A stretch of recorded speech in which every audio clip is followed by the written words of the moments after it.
Okay, what's good, everyone? It's Nigel here, Trinidad Empowerment Network. So, something very serious is unfolding in Venezuela right now. And whether people realize it or not, it could directly affect Trinidad and Tobago and the wider Caribbean. In fact, I would say it's already affecting Trinidad and Tobago and the wider Caribbean. Um, Firstly, thank you to everyone who like and subscribe to this network.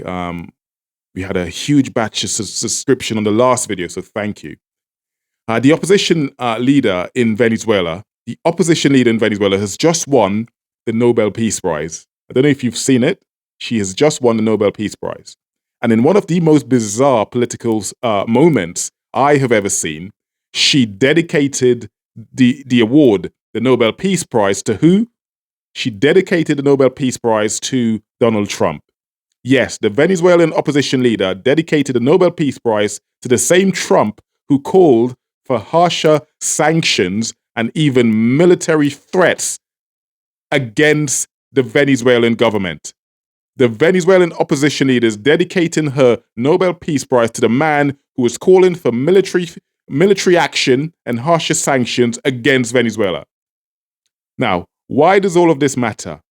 It matters because this could be the opening move. Stay with me, this could be the opening move in regime change. The regime change playbook we've all seen before. And behind it all, as usual, is two things: oil and gas. And of course, number three being geopolitical change, but mainly the two things, oil and gas. We've seen this playbook before repeatedly. So stay tuned, because later in this video, I'm going to show you a clip of Russia directly confronting the United States at the UN conference at the United Nations, calling out this exact hypocrisy. Russia calling out the United States hypocrisy. We know what's at play here. We know what's going on here. Everything you see happening in the Caribbean right now, the 4 boats that's been blown out of the water by the United States, allegedly carrying drugs from Caracas to Washington, is nothing but nonsense. If you believe that, get your head examined. So let's start with the basics. And again, please like and subscribe to Trinidad Empowerment Network. And I know I have some of the brightest viewers on this channel, by the way. Thank you for the comments on the last video. So right now, Venezuela holds the largest proven oil reserves on Earth. And massive gas reserves, as we know as well, that Trinidad has been trying to access through the Dragon's Gas Field project. We know this. But there's one catch. There's one catch to all of this. The US, as they do, controls whether that deals happen or not. They control whether that deal happens or not. The US, the bully of the world. That's because of something called OFAC. The OFAC license issued by the United States Treasury. No license, no deal. And that applies to the entire world. It doesn't matter who you are or how powerful you are. It even applies to China and Russia. Just so happened China and Russia are big enough to go around it and not deal with it. So the last one, issued to Trinidad, General License 44, I believe it was called, expired back in April of 2024. And despite what our Prime Minister and government is saying, no new license has been published or issued since. So for Trinidad to move forward, Washington must approve. And what you heard from our General Secretary, I believe, in Trinidad, and our government, our Prime Minister, saying a license, we know, you saw my last video, there is no full license issued. It's a temporary permit or some nonsense that's been issued to us that we're blaring about. Nonetheless, here's where things get interesting, because the person now being positioned to replace Maduro just happens to align herself with Washington and Donald Trump. That is the Nobel Peace Prize winner. The recent Nobel Peace Prize winner, who is, like I said to you, is the opposition leader in Venezuela. She just so happened to have won the Nobel Peace Prize. Make it make sense. She just so happened to have won the Nobel Peace Prize, which she dedicates to who? Like I said to you before, Donald Trump. Here is a video of Maria Corina Machado dedicating her 2025 Nobel Peace Prize to Donald Trump, the Venezuelan opposition leader, dedicating, her Nobel Peace Prize to Donald Trump. And they decided to dedicate it to President Trump because he deserves it. Because not only has he been involved in only a few months in solving 8 wars, but his actions have been decisive to have Venezuela now at a threshold of freedom after 26 years of tyranny that have destroyed the lives of millions of Venezuela, destabilized the region, and undermined institutions in the United States, because having Venezuela as a safe haven of the enemies of the United States and using our territory and our resources to hurt the American people and American institutions is certainly a threat to the national security of the United States and the security of the hemisphere. But President Trump has been very clear, courageous in terms of dismantling this criminal structure. And on behalf of the Venezuelan people, I reaffirmed our gratitude and our commitment to this cause for the whole America. So I insist he deserves it. The person who actually got the Nobel Prize called me and said, I'm accepting this in honor of you because you really deserved it. A very nice thing to do. I didn't say then give it to me though. I think she might have. She was very nice, and I've been helping her along the way. They need a lot of help in Venezuela. It's a basic disaster. So, and you could also say it was given out for 24, and I was running for office in 24. All of the transactions that we did in terms of closing, but there are those that say we did so much that they should have done it, but I don't take. I'm happy because I saved millions of lives. Many. Now, 10 viewers. I want you to tell me that this isn't political. What you saw there is not coincident. What you just saw is not coincident. It's an alignment. That's alignment. Now, if Maduro falls, like Donald Trump wants, like America wants, like Marco Rubio wants, the US instantly gets a friendly government. And the Dragon's gas deal can potentially move forward overnight. It moves forward overnight. Let's digress slightly. And here's what they're not telling you, by the way. But the 10 viewers, you know this, right? The narco-state narrative being pushed by the United States against Venezuela, they're using this to justify or put pressure on Venezuela. It doesn't match the actual data. These drug boats and this narco, it does not match the actual data.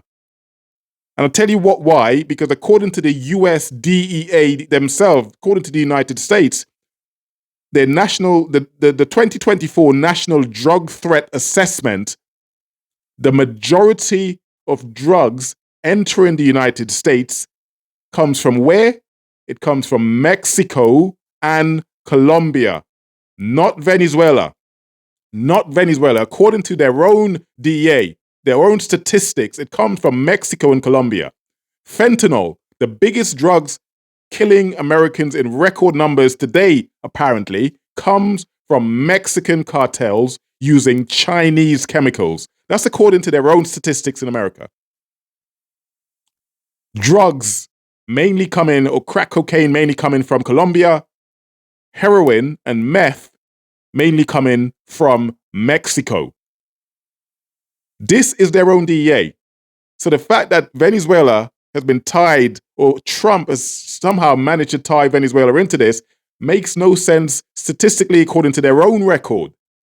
I mean, I don't have to tell you this. We know what's at play here. I'm just using the facts and statistics to build a case against what they are doing. So statistically, Venezuela's role in the United States, a drug inflow in the United States, drug inflow is minor by comparison. So when the US keeps calling Venezuela a narco-state, you now have to ask yourself the simple question, really, is this really about drugs?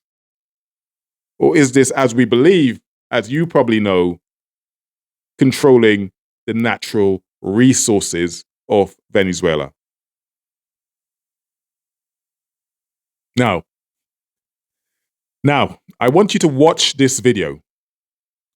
This is a recent video as of about 2 days ago, or 24 hours ago, of the Russian ambassador responding directly to the US claims of Venezuelan drug trafficking. I want you to listen carefully to what he has to say about the narrative coming from America. And have a look at this video. Protect Americans from narco-terrorists. The Security Council met today at the request of Venezuela, a sovereign state that has been subjected to unprecedented pressure and the threat of military intervention for several months.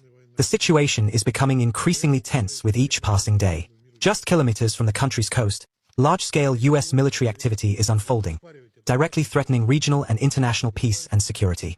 Our American colleagues will likely dispute this today, claiming they pose no threat to anyone and that it's all about combating drug trafficking.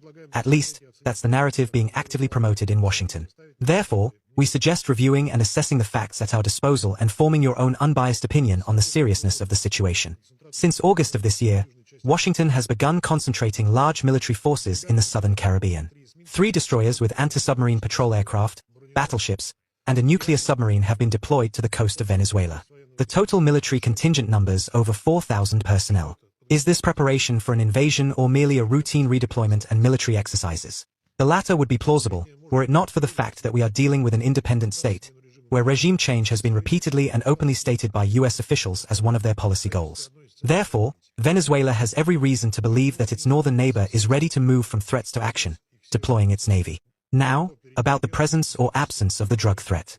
American propaganda would have us believe in the existence of the mythical Cartel of the Suns, which allegedly smuggles tons of cocaine from Venezuela to the United States, and whose leader is none other than the president of the Bolivarian Republic, a country unpopular with the United States. He is allegedly linked to drug cartels and armed groups around the world and is poisoning the lives of millions of American citizens with drugs. It's a perfect plot for a Hollywood blockbuster, in which Americans once again save the world, but these claims are completely unsupported by facts. Suffice it to say that the UN Office on Drugs and Crime doesn't even consider Venezuela a drug trafficking hub, given that 87% of cocaine reaches the United States via the Pacific Ocean, to which Venezuela has no access. The White House may, of course, deny these UN assessments. Okay, so let's look at the State Department's own report from March of this year. It makes no mention of the very same Cartel of the Suns, which the entire US Southern Command is supposedly mobilized to combat. Is it credible that the US State Department only learned of such a national security threat in the last couple of months? It's hard to believe. It's far more likely that at that point, American propagandists simply hadn't dreamed it up yet. Nevertheless, to demonstrate its resolve, Washington recently made a show of sinking 4 tiny vessels and claimed to have irrefutable evidence that the boats belonged to drug cartels. However, the international community has no way of verifying this, as the suspects were never detained or charged, and the cargo they allegedly carried, according to the Americans, was destroyed. In other words, the vessels carrying people were simply shot down on the high seas without trial, following the cowboy principle of shoot first, and now we are asked to retroactively believe that they were carrying criminals. Russia strongly condemns the attacks on civilian ships as a flagrant violation of international law and human rights. Such actions fit only into the notorious theory of American exceptionalism, according to which the US can do anything, while other countries can only do what the US allows them to do. We resolutely reject this logic, which underlies the concept of a rules-based world order arbitrarily formulated by the US and its allies. We call on all reasonable members of the international community to do the same. In this context, the increasingly clear, completely unfounded insinuations in Washington about an alleged connection between the gangs operating in Haiti and the notorious Venezuelan cartels are extremely alarming. We see this as an attempt to test the waters in order to eventually align their actions under the umbrella of UN Security Council Resolution 2793, recently pushed through by the US on combating gang violence, on which several Security Council members, including Russia, abstained. We want to warn you right away that the US will not succeed in this undertaking. Don't even count on any international legal legitimacy, even the most far-fetched, for Washington's lawlessness. Colleagues, let's not be misled. Today, we are witnessing a brazen campaign of political, military, and psychological pressure on the government of an independent state with the sole purpose of changing a regime unfavorable to the United States. This is being done using the classic tools of color revolutions and hybrid wars, which have already affected millions of people around the world. Meanwhile, the White House, while consistently raising tensions and artificially fueling an atmosphere of confrontation, is deliberately closing the window of opportunity for negotiations and ignoring the Venezuelan leaders' calls to jointly combat drug trafficking. It's only a short step from such actions to outright armed aggression. Washington must immediately stop escalating under false pretexts and avoid the irreparable mistake of military action against Venezuela. This would risk a sharp, uncontrollable deterioration of the situation, leading to serious regional destabilization and undermining the foundations of peaceful coexistence in Latin America, including the shared vision of the region as a zone of peace established by CELAC in 2014. Instead of adhering to the principles of international law, the sovereign equality of states, and respect for their sovereignty, Washington would then confirm that it views the region solely as its backyard, in the spirit of the notorious Monroe Doctrine, repeatedly rejected by Latin Americans. We express our full support and solidarity with the people and government of Venezuela, and we continue to closely cooperate and coordinate further steps with Caracas to prevent interference in the country's internal affairs. Venezuelans, like other regional powers under constant pressure from their northern neighbor, have every right to determine their political and socio-economic course. We hope that the states of the Latin American region, regardless of the level and quality of their bilateral relations with Venezuela, will demonstrate solidarity and unity in defending their identity and political independence at this difficult time. We also call on all our colleagues on the Security Council, and indeed all reasonable and responsible members of the international community, to demonstrate their support for international law and the UN Charter and send a firm and unambiguous signal to Washington accordingly. Thank you for your attention. So there you go. That's the tension point right there. That is the tension point right there. The United States calls Venezuela a narco-state. Russia says, prove it. You've heard me say this many times on the videos I've made in regards to this. We've seen no proof of drugs on any of these boats blown up in the Caribbean seas, in the Southern Caribbean. China has already condemned U.S. naval activity in the Caribbean. China has condemned it. Russia has now condemned it. You've seen the video. And Trinidad, well, we are caught right in the middle of a geopolitical tug of war. The zone of peace is no longer.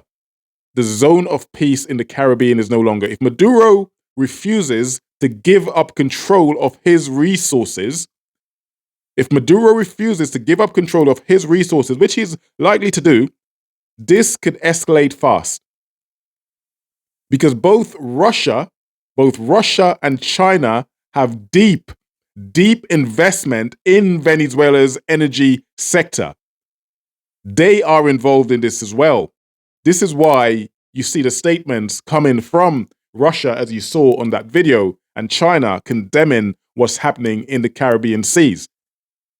And there is no facts. I remind you, there is no facts to back what Donald Trump is doing, what America is doing in the Southern Caribbean. We have seen no evidence of anything. We are supposed to be living in a democracy, but we have a man playing judge, jury, and executioner in the Caribbean Sea.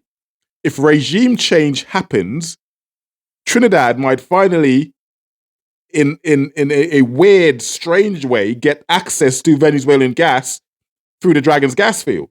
Because that benefit comes... It's weird what could potentially happen here. Because, like I said, if there's regime change, then we will naturally get access to what's happening on the Dragon's gas field. And it feels weird. It doesn't feel right. However, if it turns into a proxy conflict, the entire region, the entire Caribbean, well, I dread to think what could happen. Instability is the least of our problem. This is unheard of in Caribbean, on the Caribbean shores or Caribbean seas. This is potential war. So here's a takeaway. For me, this isn't about democracy or drugs. It's about essentially who controls Venezuela's natural resources, who controls the hydrocarbons, who decides what happens in our backyard. This is what's at play here. And as always,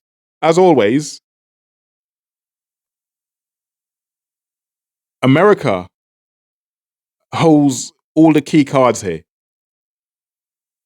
What I intend to do now, I will drop you the DEA report and the OFAC license links below so you can read for yourself what it entails. So this is what's at play here. This is what's at play here. We have a woman who has just won the Nobel Peace Prize, a Venezuelan opposition leader who is lined herself up with Donald Trump. The likelihood is that if there is regime change in Venezuela, if Trump does force regime change, she is likely to take the helm. And in that way, America gets what they want. Now, as you know, regime change isn't likely to happen without some sort of conflict. And this is where it gets dangerous for us in Trinidad and Tobago and the wider Caribbean. And this is why I say to you, this is unprecedented, this is unheard of. This is the last thing we need in the Southern Caribbean. We are historically been known as a zone of peace. Yes, we do have our domestic issues in the Caribbean, in Trinidad and Tobago, that we need to deal with. I don't have to tell you about the crime issues in Trinidad and Tobago, but that's the domestic issue. When it comes to international problems, i.e. the demilitarized zone of peace, we have historically stayed neutral. As you know, for the first time in our history, our leader has decided to take sides, and she has picked the wrong horse, in my opinion. So I hope you understand a little bit now, or a little bit better, as to what's happening here now. It doesn't look great. This shows no sign of de-escalating soon. What we do know is Russia and China heavily condemns what's happening in the Southern Caribbean right now, but it appears that Trump and America is hell-bent on regime change in Venezuela, and I don't believe this is going to happen without a conflict in the Caribbean. And because we, Trinidad and Tobago, who have in the past historically remained neutral, we've decided under the new Prime Minister of Trinidad and Tobago to take sides. This does not bode well for us in Trinidad and Tobago, as you know, 10 views. As you do know, the bright and brilliant 10 views that you are. And I'm not just saying that. Some of the comments I had on the last video were brilliant. I try to respond to as much of them as I can to the best of my ability and the knowledge that I have. But as usual, thank you for liking, subscribing. And I try to keep my ear to the ground and bring you the best information possible, because the 10 viewers in Trinidad deserves better. We deserve better. We deserve better in Trinidad and Tobago. Like, subscribe, look after each other. God bless as always, and I'll see you guys on my next video. For now, take care. Peace.